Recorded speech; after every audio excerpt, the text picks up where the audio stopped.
Hi, I'm Trish from Chromatical. I'm a colourful digital marketing specialist who's so excited to share my 10 years of marketing knowledge and experience with fellow creatives like you. I've done a lot these past 10 years. I've built shops and blogs, ran courses, created marketing strategies for businesses big and small, and that's just to name a few. Marketing is my entire world, so if you're here because you want to market your brand a little bit differently, a little bit more colourfully, then you're in the right spot. Let's start. Today I want to talk to you about the fear of starting things, because procrastination is massive just generally, but when there's this massive fear of starting something at all, starting an Instagram account, starting a business, starting to write a book, starting a fashion label, starting a new website, it can be super daunting, so daunting in fact that you just never do it. So that overwhelming fear of starting stops so many amazing ideas and people from doing amazing things. So I've been really bad at this before. I've had that sort of fear of things not being perfect and sort of being overwhelmed then by the steps that I have to get to make it perfect. So I just never end up doing it. I come up with a bazillion ideas a year. I am idea, and only a couple of them get done because there should be a lot more, but that fear of starting is brutal. And a lot of it's because of perfection. A lot of it's just that overwhelming anxiety because you can see that the list of things that you need to do to get to that point. But I sort of want to start today talking about it because it doesn't have to be that hard, it doesn't have to be that daunting, and it does not have to be perfect. So I'll give you an example, which is a pretty cool example for me. I'm pretty proud of it. Literally last night, which is why I've wanted to talk about this now because it was really cool for me. Last night I had a website up. It was very basic. It looks the same as it does now, but the information on it was lacking. It didn't actually tell the services that I wanted to do. It was out of date, it was old, I still had black hair, and it was just a website presence where I could link everyone to where I wanted to go. It had no information, it was very silly and a bit fluffy.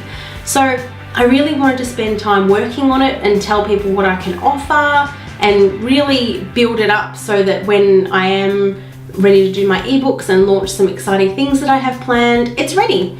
And then, so I spent last night working on it and it was a disaster that I never want to go through again. Oh, the joy of website building. I'm glad I don't do that anymore. Now, basically, a plugin needed to be updated and the update wasn't available and WordPress had already updated, so nothing worked and my backend was bad. So I tried to play with some things and it looked like the whole thing was removed, but it wasn't. So I was looking at backups and I was doing things with my hosting provider and why am I reliving this? Anyway, so I got a little bit done by about 11 o'clock last night and I ended up shutting the computer, just going to bed and starting fresh this morning.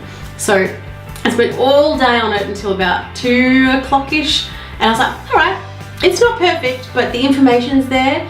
It tells my story. I'm happy enough with it. I haven't really even gone through my copy enough to check for spelling and grammar and all that sort of thing, but I know my messaging's there. I know what I want to say is there, and that's what I'm proud of. But it's definitely not perfect. There is so much to do. I haven't got pages up, I haven't got my blog up, I haven't got so many things. There's things that aren't aligned, there's things that are the wrong color, the wrong size. There's images that need to be updated. There's just so much to do, but it's good enough, and that is okay. So anyway, back to my point. I got my website done at about 2 o'clock today, and I hadn't told anyone about it except for my partner. I was just tinkering on it myself. So at about 2:30, I had a genuine inquiry from someone wanting my services. So they read through my website that I had made and decided that they wanted to go with me. So what the heck? I called Chris straight away. I'm not kidding at all. I'm not at all kidding. I called Chris. I was like, what the hell is this for real? Because it was mind-blowing that could actually happen. That, I mean, it's that if I hadn't had made that website and told people about my services because I was too scared that it wasn't perfect enough, I would never have got that inquiry. And that is scary. Like, what else haven't I done that could help me out? So you just got to start. You've just got to start whatever you want to do, because you don't know what could happen. And the thing is that generally when you start things, it's never going to be perfect anyway. And I know that everyone sort of wants that perfection at the start. They want to start an Instagram feed with perfect photos, or a website that looks like a $10,000 website. They want a fashion range that is catwalk material, but it's never going to be that way. As I mentioned before, had a blog that I started in 2008 and I had it until 2017, and even after a year of posting something, I'd look back at my posts from a year ago and be like, ugh, like cringe factor, so bad, couldn't look at it, couldn't read it. I was like, why did I talk like that? Oh God, what was I doing wearing that outfit? That's what I mean, because at the time that I posted it, I thought it was great. I was like, that's a great post, I'm going to share that, I'm a bit proud of that.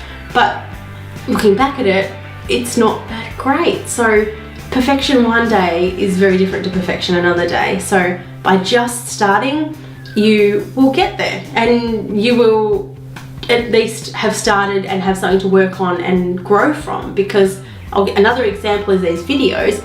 They're very basic. They're very basic. They are just me in front of the camera, some lighting, some sound, and all that sort of thing. There's no sort of slides and actions and fancy things, but every time I make one of these, I'm getting better. I'm getting better at talking to the camera, I'm getting better at editing, I'm getting better at lots of things. But if I wanted my very first video to be perfect, I would never make a video. I would have never made a video to release onto YouTube for you guys to watch. So I got the videos down to a stage where I was okay with it. I put it up, and or even though not perfect, you guys watched. So excuse me, not perfect. So all I can say is just start. Whatever it is that you want to do, put up something. Now, I don't mean put up anything if it's going to make your brand look worse because you've done a bit of a half-assed job. Don't do that. But get up your information, get up your services, get up what you want to offer, start your page, start your brand, start your art, start whatever you want to do. Just start, because starting is easier than you think, and it doesn't have to be perfect, and what you can gain out of it is so much, as I sort of just explained about that website thing. So all I can say is just start. All I can say, have I said that a million times? Just start. I said it a million times. That's all from me today. Thank you guys so much for watching. If it meant anything to you, if this has helped you want to start one of your projects, I would love all your likes and comments and shares and all that sort of stuff below. And most of all, I would love your subscription to YouTube, because that really helps the algorithm love me a little bit more. So thanks again, and I'll see you on my next video. Bye.